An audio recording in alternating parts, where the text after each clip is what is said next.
I am unashamed. What about you? So, Jase, I got an email today from one of our listeners. Here we go. Grace, who is from I like that name. London, Ontario, Canada. Oh, Canada. Yeah, we got a lot of Canadian fans. First of all, she's reminding me I was supposed to send you something. I forgot. I'm so sorry, Grace. I will get that to you in the mail. But so she says, my husband, I love the podcast. Thank God, for your servant hearts. Then she says, note, in all caps. So she's wanting me to see this. Jase does not speak too much. Well, now I'm liking this woman. And with an exclamation point. She said, he interrupts, ... Okay, that's fair. because his love of Jesus overflows from his heart to his mouth. I love this woman. I thought, man, she has the overflowing love of Jesus coming out of I can't. It's Jeremiah. What is that verse? Jeremiah 20, verse 9. I can't help it. It's a fire in my bones. I have to speak. you. I am weary of holding it in, and I no longer 40 years Jeremiah preached. Nothing but heartache. Yep. No conversions. And he said, whenever I say I'm not going to mention him or speak anymore in his name, there's a fire in my bones. I can't help it. I'm weary of holding it in. I must admit, I have felt You felt that way? many a time. I said, man, this is. But I said, wait, what do you do? Shut up? No.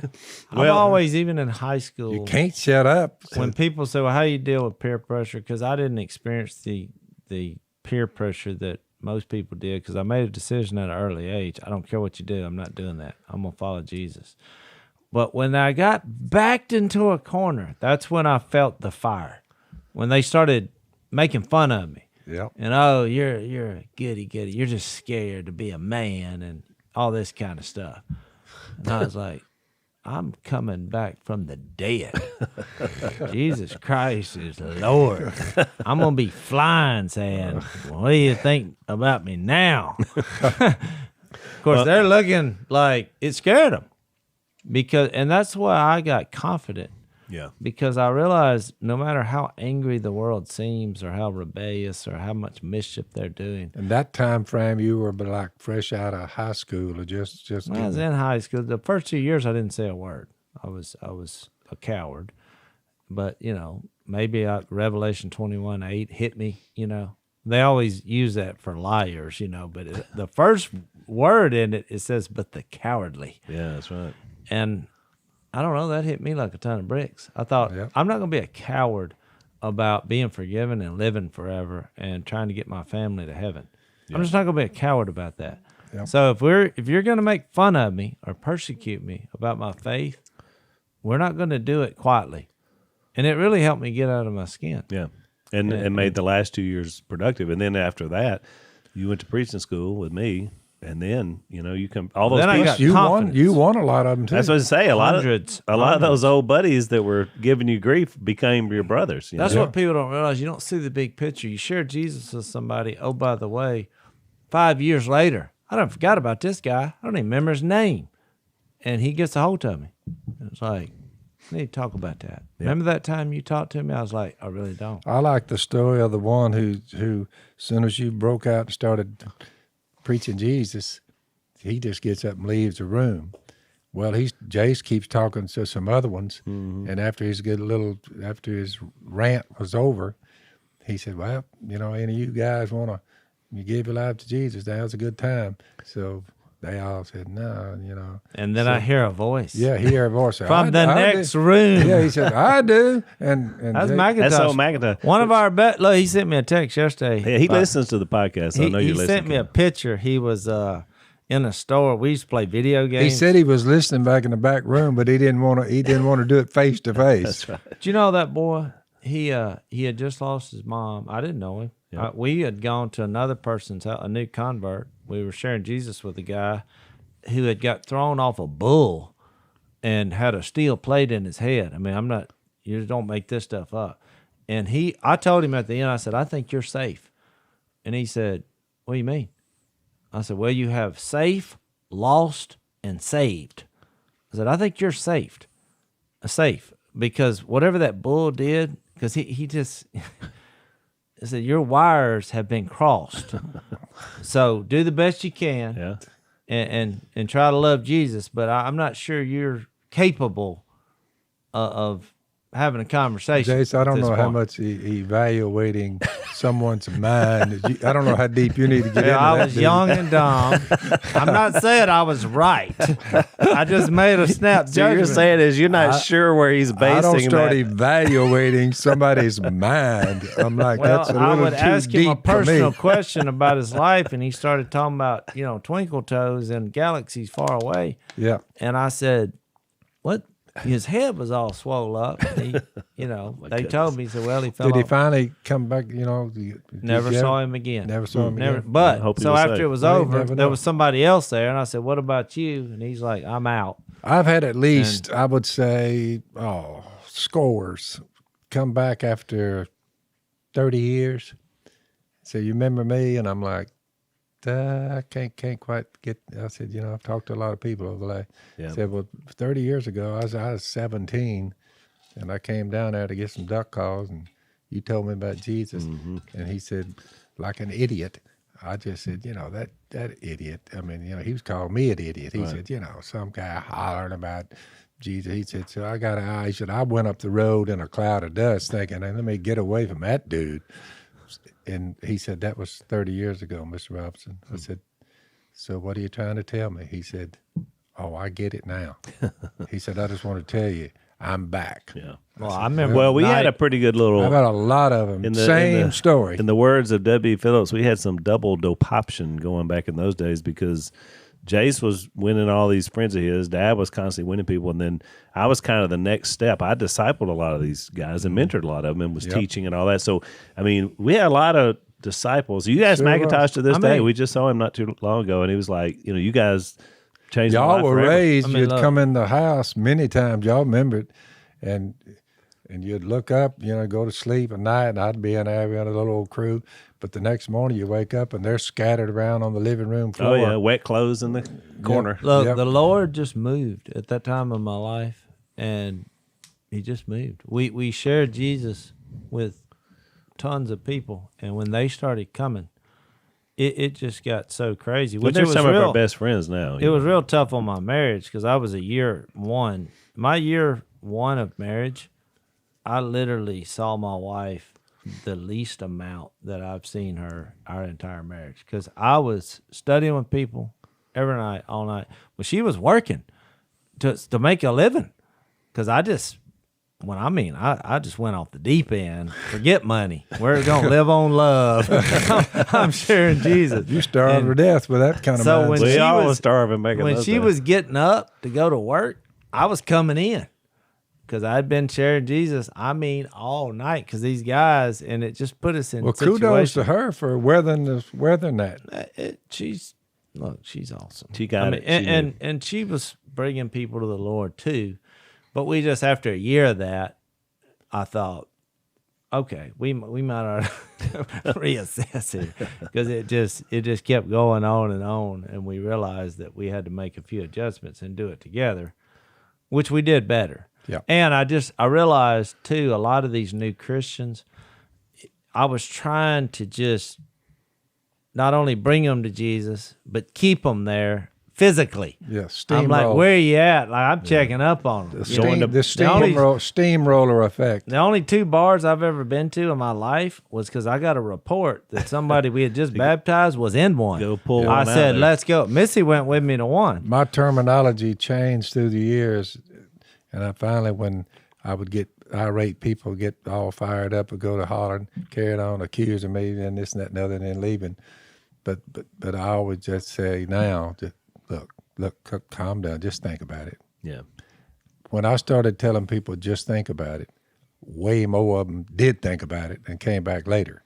But if they I'm the left same in a way. huff and I'm still hollering, Well, and I've always thought that was the passage, where Jesus talks about if you can be trusted. Jesus never got belligerent about it. He didn't. If you can be trusted with a little, you can be trusted with a lot. And I think that's what happened. I mean, I think we all decided early on, we were all in for Jesus, and we didn't have any money. Jason and I were poor, starving, preaching students, but it didn't matter. And then later, God says, "Here, look, I got something really cool that I'm gonna spring on you in about 30 years." Yeah, and you realize God's working. At the time, I was young and immature, made not like decisions that were evil or anything, but they were just not wise. Right. I mean, there's a growth spurt that happens, and you can't literally put somebody on your back and get them to heaven. Right. They don't want to go because of what Jesus did. Right. There's just not much you can do. But I was going to mention McIntosh. What he taught me, I mean, of all the people that I've been involved in bringing somebody to the Lord, I learned more about that situation than any other, because he's the only person that I know of. He didn't, see a flyer or go to church, or he didn't know somebody. There was no relationship. He just happened to show up at a party house that the guy who owned the house we had just brought to the Lord a week ago. Right. Well, that things had changed, and he didn't get the memo. And he overheard from the next room about Jesus. And he said, "I'm in." And the people we were sharing Jesus with didn't. And that man never missed a beat, did he? No, he became one of our best friends. He would live with Lisa and I for a year. To overhear who Jesus is, and he put his faith and trust in Jesus and has followed him ever since. And it made me realize, what? It's not about me. It's not about a program. It's about declaring Jesus. And when people hear that, you see something like that, you realize all the power and all the credit goes into who Jesus is. You just got to get it out there, which goes back to how we started this. So I just can't help it. Because when I saw that, I thought, I got to get it out there. Because here's a guy who had no other reason for changing his life. It wasn't because his friends were doing it. It wasn't because of program. He wasn't raised in church. And his heart had been softened a little bit because he had just lost his mom. I didn't even know that till weeks later. Yep. And he just was thinking about life, and he heard Jesus. He said, "You know what? I'm going to do that." I saw that many times, and I came up with a phrase that kind of brings it together. Remember, Al, we were talking about directional dialogue. Yep. You're talking to these people, but you would get done with these people, and they would say, well, not much response out of them. But one day, what brought it to my attention, I'm talking to these people because I thought everybody else good to go. But one of these over here that was just listening said, "Wow." after I got done there, and I turned around there, I said, "Wow." I said, "That's a pretty good line." I said, "What do you think?" She said, "I didn't get that till right now." I said, "We'll talk later." So within a week, her and her husband came down and baptized them both. One great thing about it, we talked about the perfection of Jesus and being the king, mistake-free, John 8.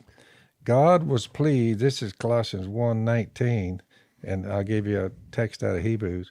God was pleased to have all his fullness dwell in him, and through him to reconcile to himself all things, whether things on earth or things in heaven, by making peace through his blood, and that means peace with God instead of war, because that war you lose, shed on the cross.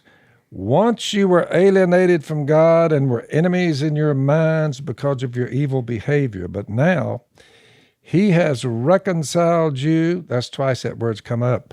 Reconcile, become part of him. He's reconciled you by Christ's physical body through death, that brutal death he died on the cross for all of us, to present you, holy in his sight.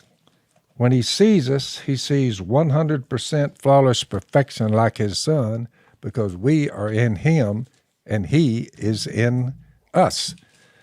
Holy in his sight, without blemish. Think about that. All the sins, and once your faith is put in Jesus and you die to sin and are buried and raised in the waters of baptism, free from accusation.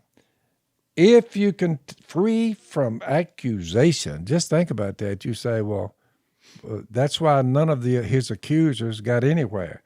He's given that to us. There's an if here. If you continue in your faith established and firm, not moved from the hope held out in the gospel, which is the death of Jesus, his burial and resurrection. Take that. Hang on, let's take a break, Dad, before you read that next All one. right. So, Jase, if I say the word Bloomsy box, what comes to your mind? What do you think that is? Bloomsy box. I think of is these guys in the 70s going around with the Boomsy box. Right by like boom box. ear. Yeah. Boom Yeah. But Bloomsy box, a box that blooms? Well, that's not bad. You're in the neighborhood. So Bloomsy Box is a brand new sponsor. Spent some time on the phone with them last week, and basically they send flowers to people. Okay. Bloomsy Box, the blooms, the flowers. What's interesting about these guys is different from everybody else is most people use these giant warehouse. They picked all these flowers, and it's just kind of a big general thing, but they don't last long because you're trying to get them to people. These guys, what they do is they find these little small farms that grow these flowers, beautiful. I mean, their stuff is amazing. If you go to their website, you'll see it, and then they ship it straight to you.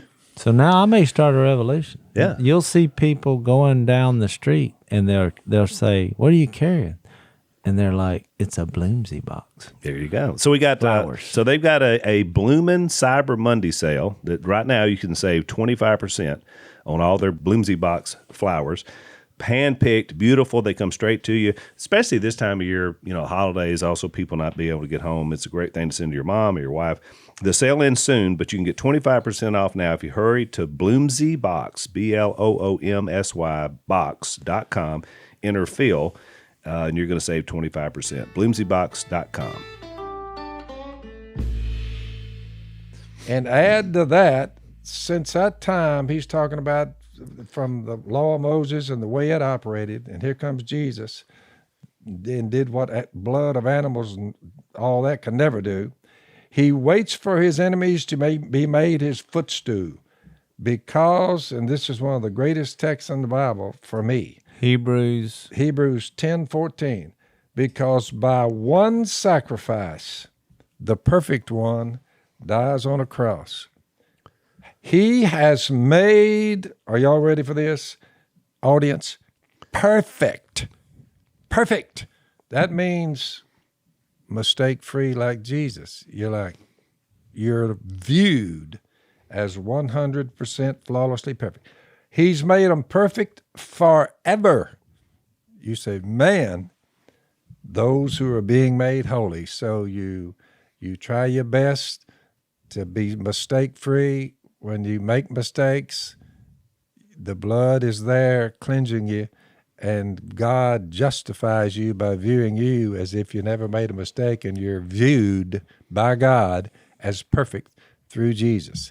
That is that's the great story of the Bible right there. That's right. So the next time somebody says, "So you think you're perfect?" you can say, "Nope, I know I am." That's right. In Jesus. In Jesus. Yep. Which is a great point, Dad, because that's hard to get perfection, and we get to be viewed as perfect because of our faith in Jesus and our striving for being a better and a holier person each day as we go forth. And not only that, then he lets you be involved in the process of bringing people into that position. right. I mean, where else would you come up with this idea?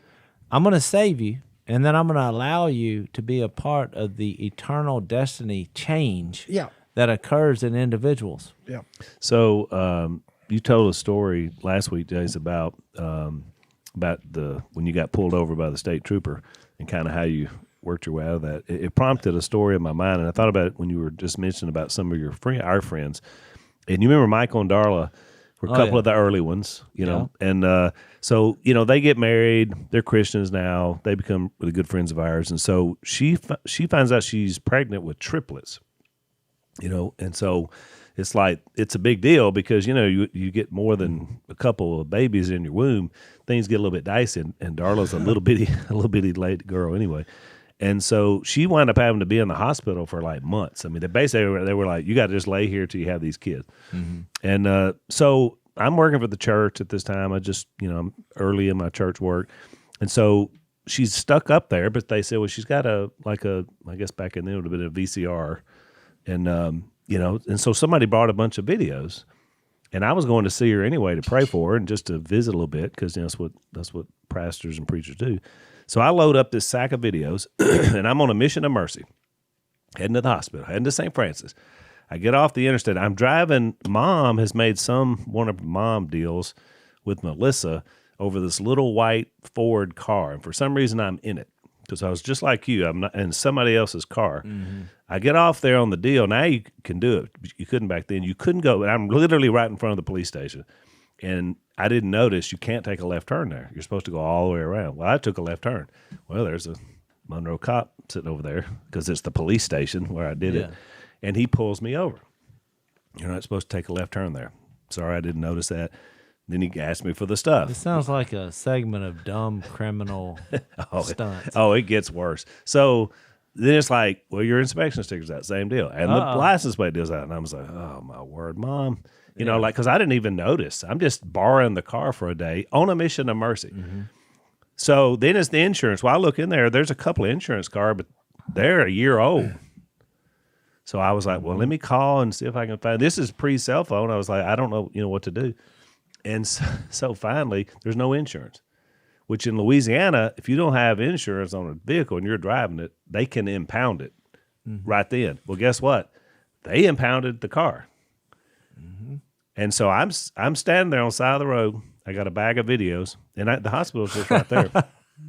And I sit down on the curb under a crepe myrtle tree, and I'm looking over there at the police station. They come and haul Mom's car off to the towed it away. And I'm on foot. I got no phone.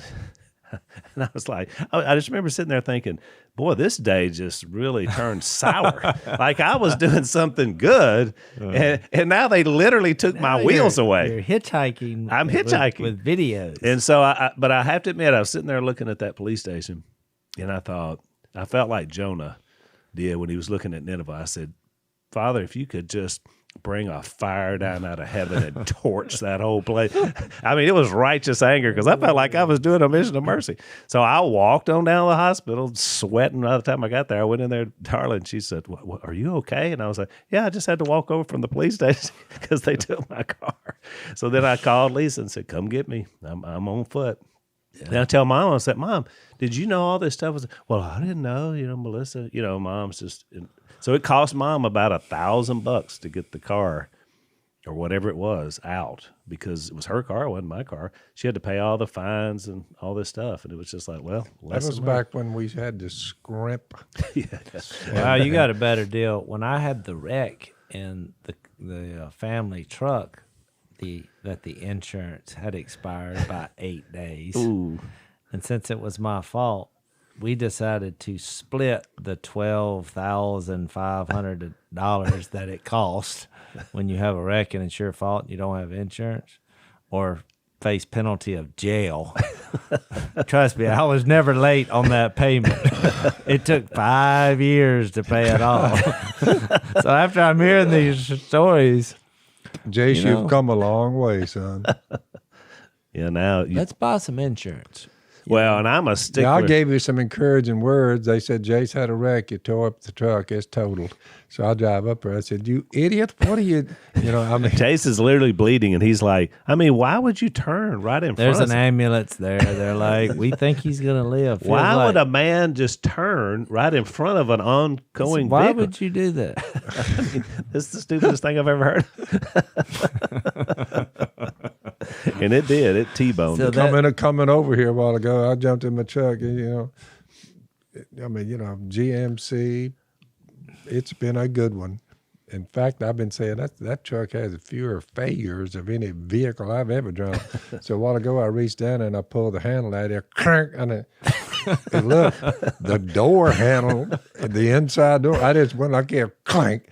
And I looked and I said, boy, that's a clean break. In other words, metal about wide as my thumb, and it just broke off. So now I got to reach out, So, but I don't even think I'm going to fix it. It's all right. I told Dad, you're going to be like the Dukes of Hazzard. Remember, they'd always have to dive into the... Most of the time, a truck door, They're pretty well good to go, no matter how long you have the truck. But I just had it in my hand. I've never broken one an off hour of mine. ago. For 2 years of my life, I drove a vehicle that neither door would open. Yep, And I was dating my wife at the time. been there and done that. And so, well, I was hauling firewood for a living. And so on a muddy day, when you're hauling wood out of the woods, we'd start sliding because our trucks weighed so much. And I literally was bouncing off trees getting out of there. Well, it seemed kind of fun once I hit the first couple because I thought, well, there went the truck. so then I just sped up and was bouncing off trees. Well, then I went to open my door and it wouldn't open. Well, I go to open up the passenger side. It won't open either. Yeah, you hit enough trees on both sides. That's what happened. That's what happened. So my first date, which was awesome because it put my wife to the test. Because she reached, and as she was reaching, I said, hey, that door, let me get that for you. And so I started pushing down the window because it wouldn't roll up or down. That's why her dad told her, you don't want to marry into that. That's why he box." kept sticking his head out the window. Let's take another break. So one of the interesting things I get to do when we talk to our sponsors is I get on the phone call with them. Jase is called a boarding call because they're trying to board their ads on our podcast. Okay. And so I usually go and talk to them 15 or 20 minutes, find out about the product, see if it's something that works for us because not everything we're approached with fits our audience and fits us.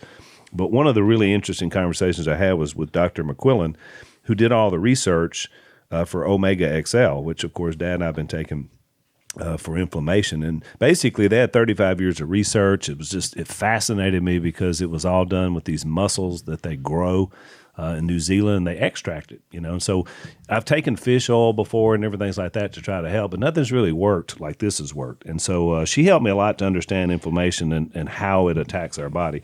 So it's really interesting. You guys know I love this product, so does Dad. And so we want you to check it out if you got everybody's got some aches and pains, right? Especially at our age. You go to omegaxl.com. You're going to buy one bottle, get a second one free, which is great. You're going to love it. omegaxl.com/Phil, or you can give them a call at 800-844-4888. That's 800-844-4888. And she said, I thought you were going to open the door for me. I said, my doors don't open. She said, well, what are we going to do? Dive in. I thought, what kind of question is that? I said, well, if you want to ride with me, you're going to have to go through that window. I said, now I'll turn around so this won't get awkward because it's kind of awkward, jumping in a window, I guess, on the first date. And so I turned around and she said, I'm in. I said, and away we go. I did these. I guess it must be our redneck genetics because we were down here one time. Rick Fortenberry was hunting with us, and we were at the boathouse. And I was in my truck. I called it Lazarus because it came back from the dead so many times. A house fell on it, a tree fell on it. Well, I was dead. So it was like yours. It was like I wasn't really worried about the truck. And I was trying to turn around a tight spot, but the water was up, right there. It's just a little narrow strip of land. So Rick's over there in passenger seat, and I get hung up on a little old small tree. It's only about that big, but it was kind of wedged on my door, and I'm trying to get off of it. So I hit it and drive. I stomp it, and I'm trying to. It's just I'm twisting that door. It's just starting to crinkle, and I'm like a madman now. I'm like, oh, we're getting off of this tree. I'd bag it up, and then I'd go for it. And look, that thing is just crinkling. I'm looking, and Rick is getting closer and closer to me in the truck because it's literally coming in on him. I'm just destroying my truck. But he said, oh, you look like a madman. I mean, you were laughing and cackling because once you were torn up, I was like you. I was like, well, I'm getting off that tree. Here's what's weird. I paid $1,500 for that truck. Drove it 5 years, destroyed it, and neither door would open. And then I sold it for $1,000. I thought that was a pretty good deal. It cost me $100 a year. Very good deal. And I dated my wife in it, and then we had a bonding experience over that. Yeah. And what the sad thing was, when we went on that date, then I had to go pick up. Back then we had the crawfish farm. I was hauling firewood, and we were running crawfish traps. So I went to the fish market and had to get 3 trash cans full of fish heads, buffalo heads, because we determined that a buffalo head was the best bait. Yep. And I thought, I have to go get it. I'm going on a date because I just figured this girl wasn't going to give me the time of day anyway. She's a yuppie girl, look way too good. But she said yes. So I just thought, I'm going to be completely honest at every turn. I gave her the speech about Jesus. She couldn't get in the doors. And now, because when I went to get the trash can, too heavy, I couldn't lift it. I thought, well, I said, hey, Missy. Darling, love of my life. I said, whatever you do, don't pop the top on this can. Because I didn't know how long they'd been sitting out there, and it was hot. So we got up there, got the first one in, got the second one in, but when we got the third one, because it was just raw weight, the top come off. Ooh. And it wasn't she pretty, was it? Immediately began to gag. And I thought, welcome to our world. This ain't going well. This date is not going well. I explained about the crawfish. She gagged. Most dudes would not have their woman, loading up fish heads in the back of a pickup. When Jase. I Well, back- I didn't know that story, Jase, but Lisa told the story the other day. I'd forgotten it. Our first date involved and we were both super young. She was only 15, I was 16. Involved taking fish to Bale's Fish Market, and so we went up to take the fish up there. But Back in those days, whoever had wheels that were running at the time. that's right.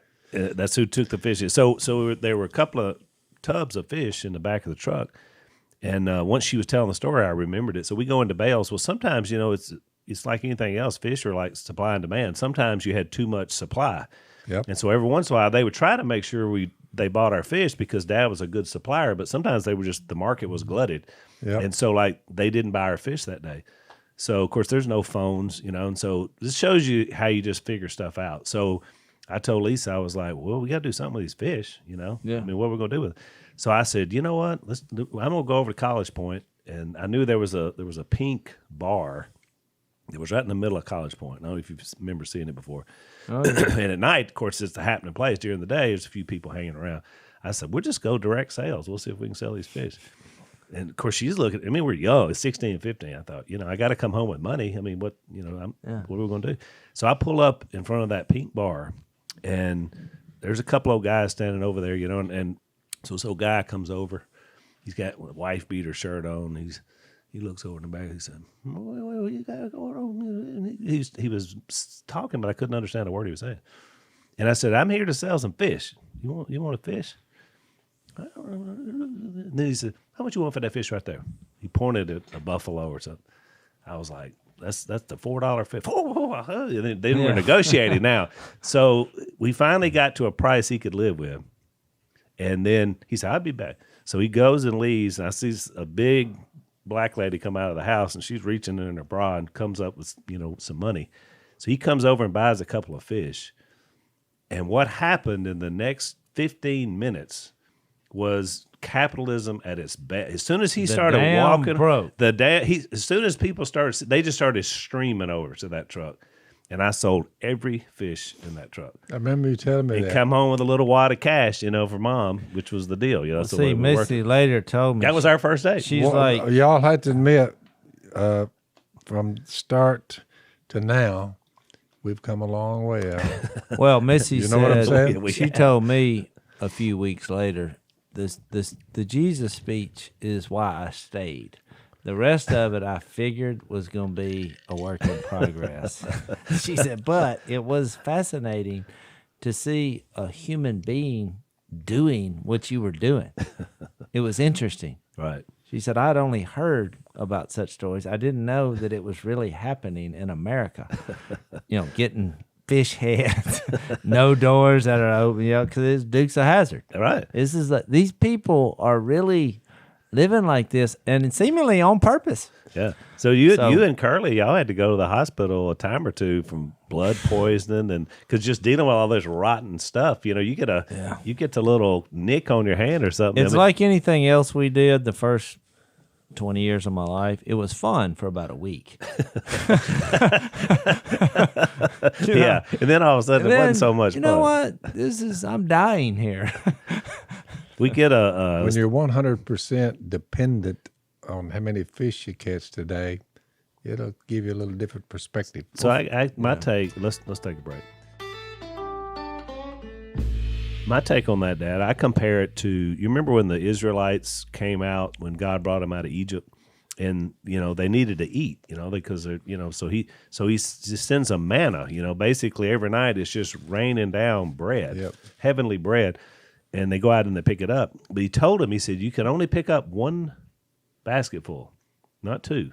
Yeah. Just one that'll get you through the day. Don't want you hoarding the grub. Don't hoard it. And if you got two, then they would both turn to maggots, was the deal. So it was interesting why he did that. I think he did that because he obviously wanted them to depend on him, because they wanted to go back to Egypt. Oh, well, there we had leeks and onions, and now we're out here eating this bread. And I thought about that with us. I think the Almighty knew about the show, obviously, and because he's outside of time and space. So he wanted to make sure that we learned humility for a long time so that we could be trusted with a big platform. So I've always believed that was why it was the way it was. You may be right, Al. Because we worked hard, but we just didn't have a lot of results, really. I mean, that was my speech first 10 years of marriage was, I'm going to trust God and work hard. It'll work out. Yep. Which, we did the same thing other married couples do. Little bickering here and there, where's the money, no money. Because it usually happened when I would go to the grocery store, which she would. That's why even to this day, she's going to the grocery store. Because I would never, cut any expense when I bought groceries. Because I'm like, we're gonna eat good. We're gonna eat good, even if whether we have money or not. If I get up there and have to take stuff out of the buggy, which I did many times, I just started cutting my losses here. But then you got to start. It's like being at the drive-through line. You got to get up to a certain point. Whoop! Stop right there. I told y'all the story. What you're trying to say, Jase, in a nice way, is when you probe the deep recesses of the redneck mind, it can be perplexing. Yeah. Well, I think if you make Jesus-centered relationships, I just think good things happen. Because no matter what happens, you go back to that. I mean, we're reading this about being free from accusation and being part of the process. And, I mean, my wife, she loves Jesus. And I've said many times, she was looking for somebody else who loved Jesus. And we just made the rest of it work, even though it just didn't seem humanly possible. I mean, we would be a marriage counselor's nightmare. When we took our little premarital counseling, we took a test to see how compatible we were, and it didn't say this. How'd that end up? It basically, I'm reading between the lines that said, "Walk the other way and don't look back, run, Forrest." That you have absolutely nothing in common. This is water and oil, or it just, that's what it said. But, Carl, one of our good friends and kind of mentors, he was our, he was our marriage or premarital counselor. And he's like, not everything, it makes sense. But if you stick with Jesus, I believe it'll be okay. Because he was trying to put a good spin. Because we were wanting to know, we got caught up in the process. Oh, how compatible were? And he didn't want to talk about it. He said, yeah. I can just see that. Carl's just being nice. There's some differences. His famous line used to be, always remember, guys, no matter what had happened, somebody marriage is breaking up. He said, the best days are yet to come. Yeah, I say it all the time. He said, y'all have a lot of challenges and a lot of opportunity for growth. I was trying, what does that mean? So basically, we have nothing in common. Well, that's what it says. But you love Jesus. and he was right. Yeah. I mean, 30 years later, right? We're going to try to make this work. And it's worked. Well, people ask us all the time, why did your wives, what did they see about you? Or, because obviously our wives are beautiful women. The show, they were even more glamorous than, because of the show. And they just couldn't see it. I mean, well, that's why people who saw the show thought it was fake. Right. They're like, what's this chick doing with that guy? Well, they made this up. They're laughing, saying, there's no way. Yeah. Because they don't even have any money. Yeah. So when they asked me, I put it back. I put the Jesus thing. I asked them back. I said, "Well, why do you think that they chose that they went with us?" And they were like, "Well, money." I mean, that's what they always say. And I was like, nope. Trust me, there was no money when it started for all of us. And I just leave it hanging. You know, I never say anything else. But what we described today was exactly why. I mean, they saw obviously something up. We're, picking up fish heads and selling fish. Hey, it was embarrassing. I didn't finish that date, but when we got to what we were going to do, I said, how much money you got? She's like, I got about $10. I said, let's do whatever $10 will take us. I said, no, I'm going to turn these fish heads into a lot of money. But at the moment, I'm in between the payoff. Well, I thought Lisa was rich because they had a brick house. I was like, brick house. With y'all's mother, y'all talking about the wheels. In my case, they had gotten an old Bel Air Chevrolet and gave it to Miss Kay by the time she learned how to drive, about 16. So I didn't have any wheels. So you hitchhiked it, didn't you? I was hitchhiking to her house to date. Well, come to find out, she's got the Bel Air Chevrolet. So our dating process, she'd come pick me up. Right. And she'd usually have Cokes, and sometimes she'd have a T-bone steak because they own the grocery store. Yeah, the grocery store. So she'd bring some Coca-Colas and steak, and I thought, I've hit the jackpot. I have hit the jackpot. When your girl comes and picks you up with a T-bone steak, now I know how I got here. T-bone steak and Coca-Colas. So I was always hanging around and lurking around when he knew she was coming. Yeah. And he said, you ought to keep that girl right there. He said, that girl got... think? Yeah. A lot of times we took him on the date, side in the back seat, and we were riding along there, me, Miss Kay, and Uncle Si. Oh, yeah. He just went with us. For entertainment purposes. They kind of chronicle that on the show. So I was the third wheel, during the dating process. Because you always had to take your little brother. Yep. Let's take one last break. The name of their store was called Caraway's Grocery. Do you Miss remember Kay it, to this day still forks out $300 every 2 or 3 years to paint that sign, Caraway's Grocery, because the store's been there like 100 years. It's 100 years almost. It's been, going out of business. Is it still? No, it's not open. It's just like who owns it? Some of the Caraways. Well, I need to metal detect that thing. Is there any grass around it? Oh, well, that old town. No telling what you run that up on right right town right there. Because that whole area. You're looking They move for spots, Interstate and 20. I own a store that's 100 years old. It's Highway 71, which used to be the main drag all the way to Arkansas.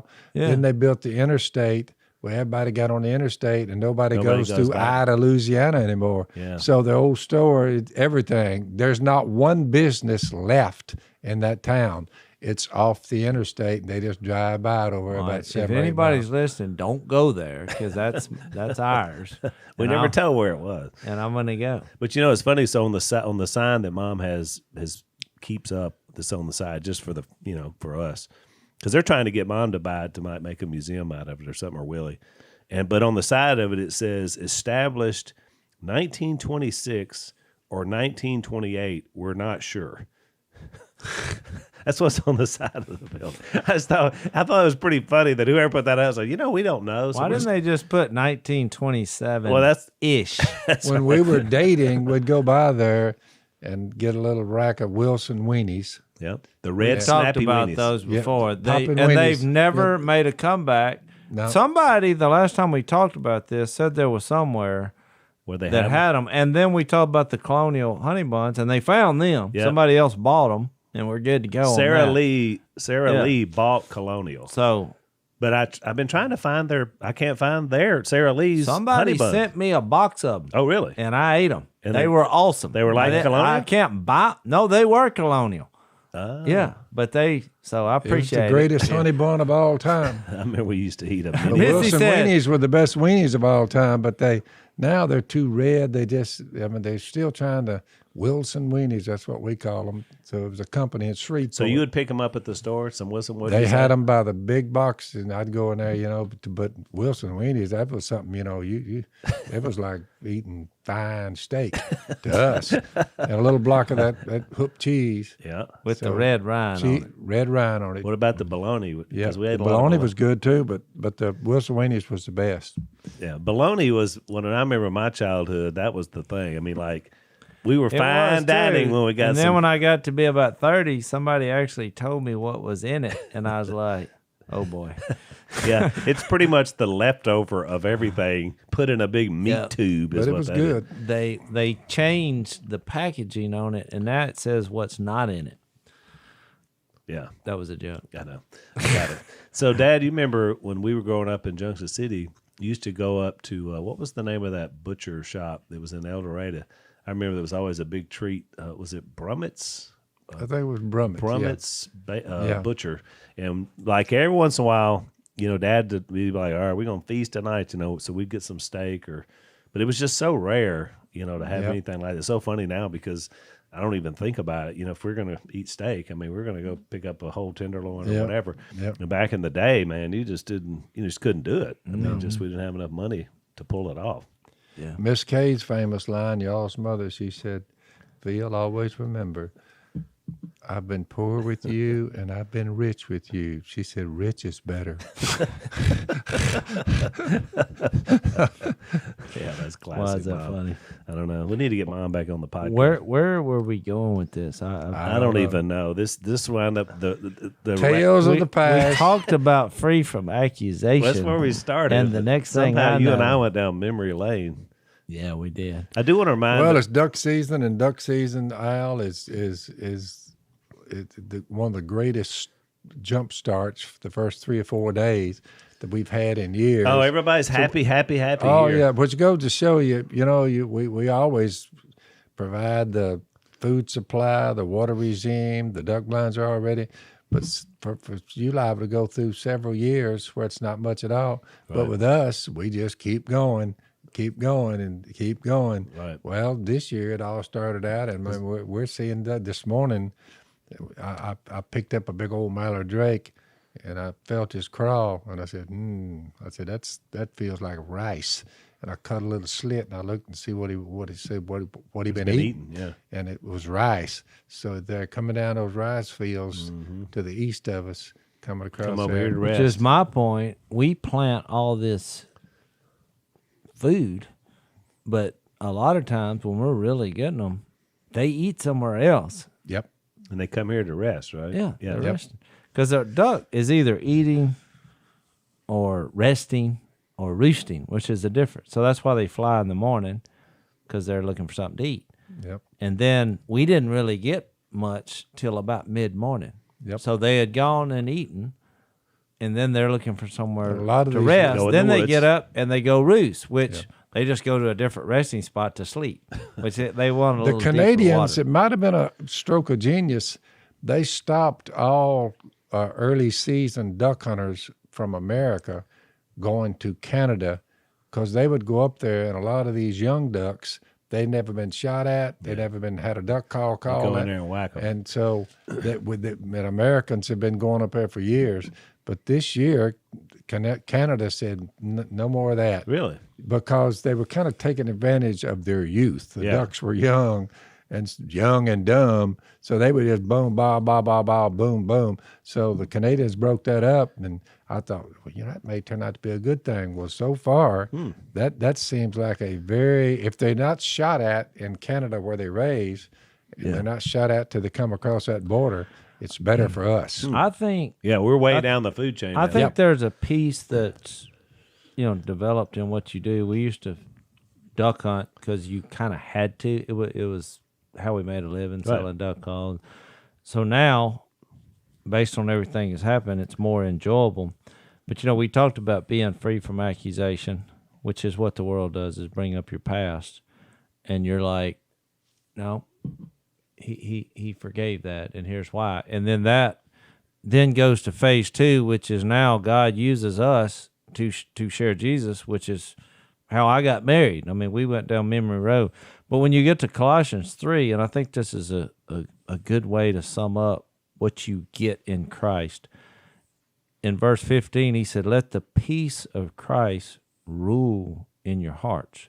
So no matter what happens, we're at peace. You betcha. Because the big stuff has been taken care of by Jesus, who we are examining in detail.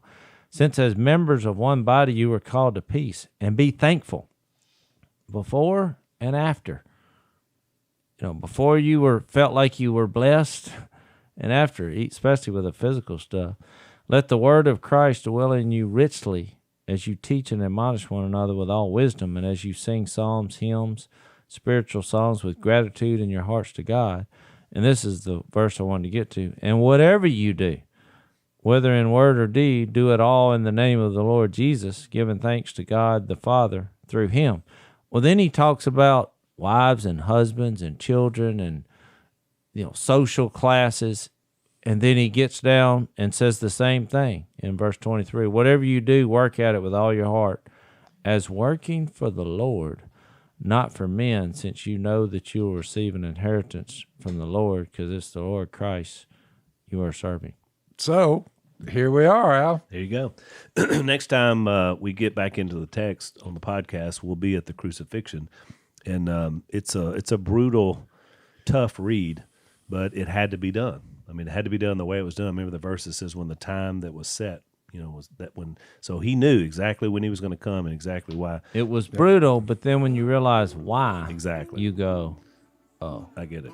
Like you said, which is why the Passion was such a powerful visual. To Gibson totally. We've lost the concept of God loves you. Yeah. We've lost that in America. That's exactly right. And if you understood what he did and how it happened, you would totally know that. You would think throngs would be running toward him, but no. So just as a thank you to Unashamed Nation, appreciate you guys always checking us out. The audience is growing, which is awesome. I watched the Phyllis and Tony episode yesterday that just released.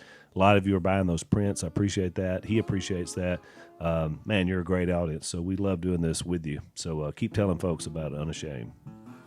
Thanks for listening to the Unashamed podcast. Help us out by rating us on iTunes. And don't miss an episode by subscribing on YouTube, and be sure to click that little bell to get notified about new episodes. And for even more content that you won't get anywhere else, subscribe to Blaze TV at blazetv.com/unashamed.